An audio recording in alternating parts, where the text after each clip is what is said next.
Rentrée périlleuse pour le gouvernement français avec une semaine mouvementée à venir et c'est un euphémisme. Vote de confiance demain lundi à l'Assemblée. Le gouvernement Bayrou va-t-il tomber? Et dès mercredi, appel à la contestation et aux manifestations dans le pays. France, attention, blocage. C'est le thème de ce grand angle et pour en parler avec nous, Perrine Tarnot, directrice de l'information à Public Sénat. Bonsoir Perrine, Bonsoir. ravi de vous retrouver. Et Nicolas Vidal, fondateur de Putsch Média et auteur également de cet ouvrage La tempête qui vient. Merci à vous Nicolas Vidal. Merci à vous. Plateau du 64 minutes. Perrine Tarnot, je vais commencer avec vous. Et ce vote demain, ce vote de confiance à l'Assemblée nationale, vote de confiance qui a été sollicité, on le rappelle, par François Bayrou, que nos téléspectateurs comprennent bien. Quels sont les scénarios envisageables demain? Demain, il est très fortement probable que François Bayrou tombe, qu'il n'obtienne pas la confiance de l'Assemblée nationale. On voit d'ores et déjà, quand on écoute les différents groupes politiques de l'Assemblée nationale, qu'il n'aura pas de majorité pour obtenir cette confiance. Donc le scénario, c'est que demain, aux alentours de 19h, François Bayrou, son gouvernement tombe, puisqu'il n'aura pas la confiance de l'Assemblée nationale. À partir de ce moment-là, il y a plusieurs scénarios qui sont possibles.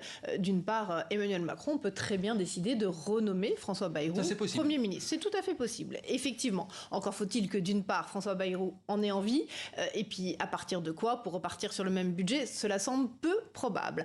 Le scénario le plus envisageable, c'est la nomination d'un nouveau Premier ministre.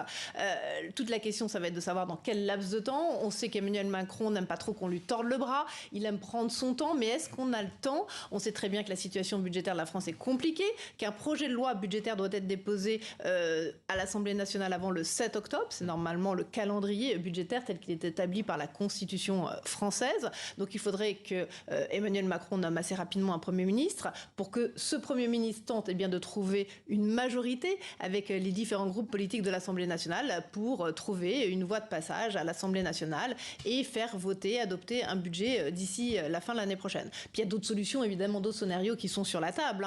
Celle d'une part d'une dissolution, c'est-à-dire qu'Emmanuel Macron pourrait très bien dire puisque visiblement on n'a pas de majorité à l'Assemblée nationale, eh bien je dissous l'Assemblée nationale, législative anticipée, et on repart pour des élections d'ici quelques semaines.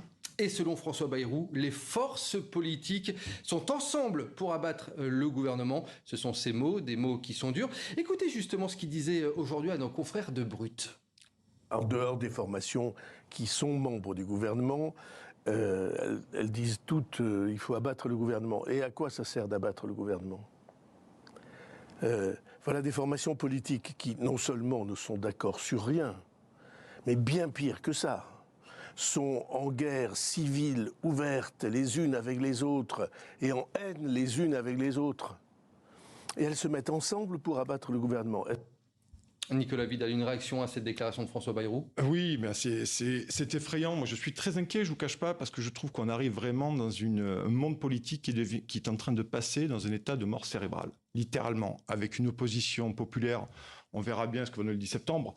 Mais aujourd'hui, moi, je travaille sur les Gilets jaunes depuis très longtemps, réforme des retraites, agriculteur. Je n'habite pas à Paris, donc j'habite dans un petit village de l'Hérault.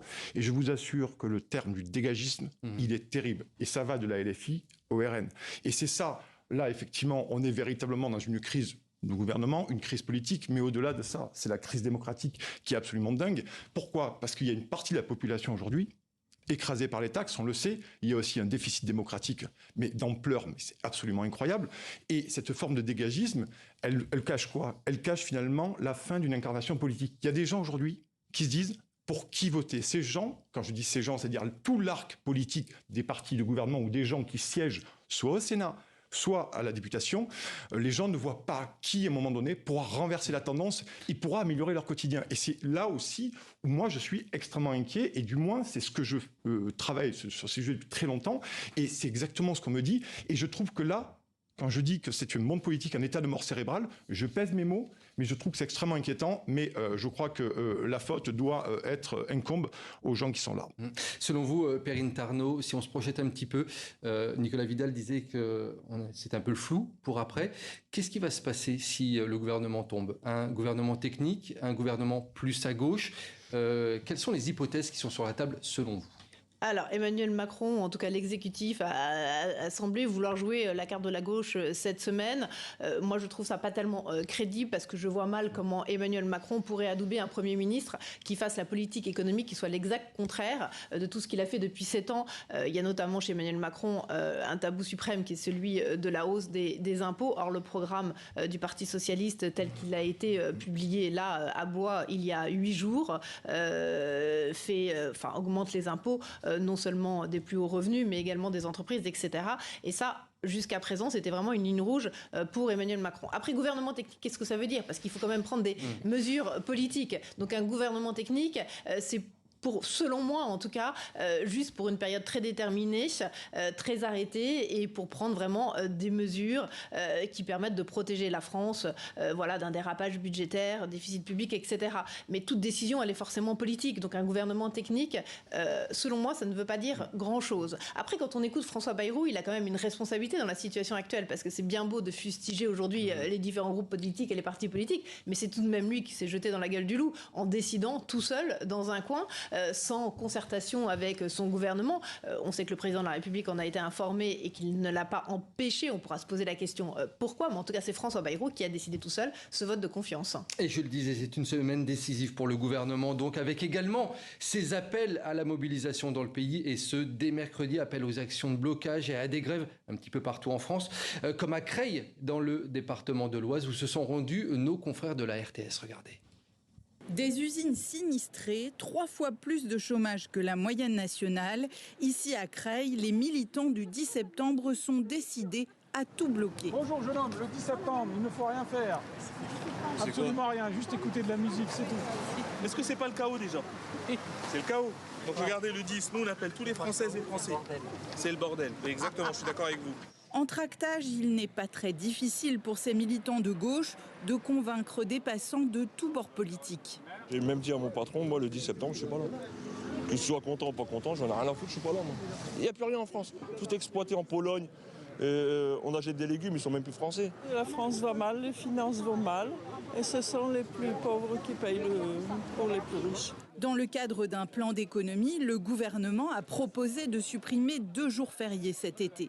La colère s'est cristallisée autour de cette mesure des campagnes aux villes. On voudrait que les quartiers populaires ne loupent pas le rendez-vous qu'ils ont pu louper lors des Gilets jaunes. On veut la convergence des luttes. On veut être tous ensemble le 10 septembre dans la rue.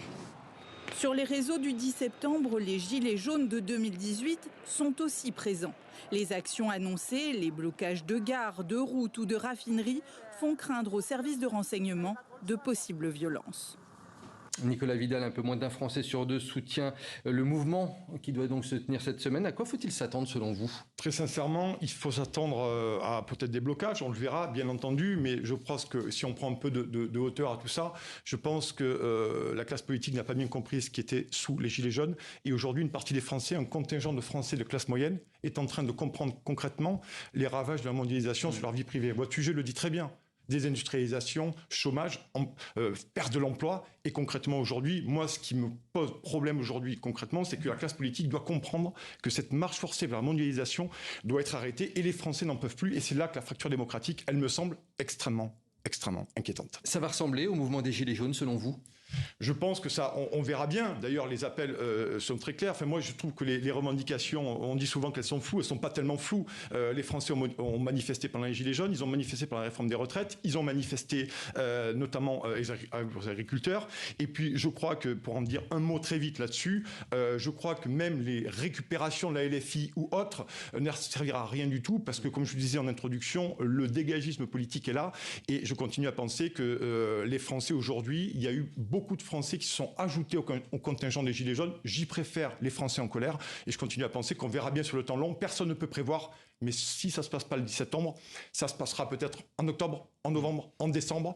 Et la réalité de ce pays, c'est que la France roule sur les jantes. Et justement, Perrine Tarnaud, pour conclure, imaginons, il n'y a plus de gouvernement. Le mouvement s'étend dans le temps. La France, elle se retrouverait face à une situation totalement inédite. Comment on la gère, cette situation, si ça arrive ? Déjà, sans gouvernement, il va falloir voir l'ampleur des mobilisations, parce que c'est toujours plus difficile de se mobiliser quand il n'y a pas de gouvernement. Et on sait que ce mouvement Bloquons tout est assez horizontal, sans chef, donc ça va être difficile à mesurer. Après, je dis attention de ne pas voir tout en noir non plus en France. On est dans un pays où les services publics fonctionnent malgré tout, où on a certains avantages, et le pays n'est quand même pas par terre. Mais toujours est-il qu'il est difficile à l'heure actuelle de mesurer la mobilisation, Bloquons tout. On va voir aussi ce que produit la mobilisation des syndicats une semaine après, le 18 septembre, pour voir si après il y a une convergence de ces deux mouvements-là. C'est ça qu'il va falloir surveiller. Et ça sera réponse effectivement dans quelques jours. Merci pour vos analyses. Perrine Tarnaud, directrice de l'information publique Sénat, Merci. et Nicolas Vidal, fondateur de Putsch Média. Merci à tous les deux. On suivra ça bien entendu ces prochains jours.